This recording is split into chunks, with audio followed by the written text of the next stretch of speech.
โอเคเราก็จะมารู้จักกับคำสั่ง Loft ในโปรแกรม SOLIDWORKS คำสั่ง Loft ถ้าอธิบายให้เข้าใจง่ายก็คือเป็นคำสั่งสร้างรูปทรง 3D การสร้างวงกลมเป็นสี่เหลี่ยมหรือว่าวงกลมใหญ่เป็นวงกลมเล็กหรือจากรูปทรงหนึ่งไปอีกรูปทรงหนึ่งดูตัวอย่างก็สเก็ตรูปสี่เหลี่ยม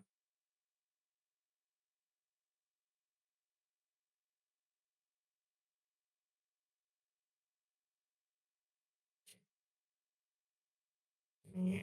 แล้วก็สร้างเพลนขึ้นมาอีกเพลนหนึ่ง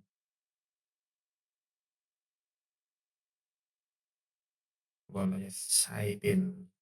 วงกลม Smart Dimension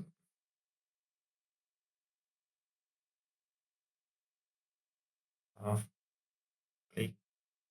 คลิกโอเคประมาณนี้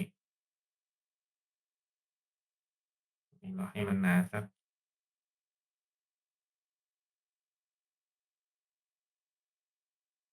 โอเค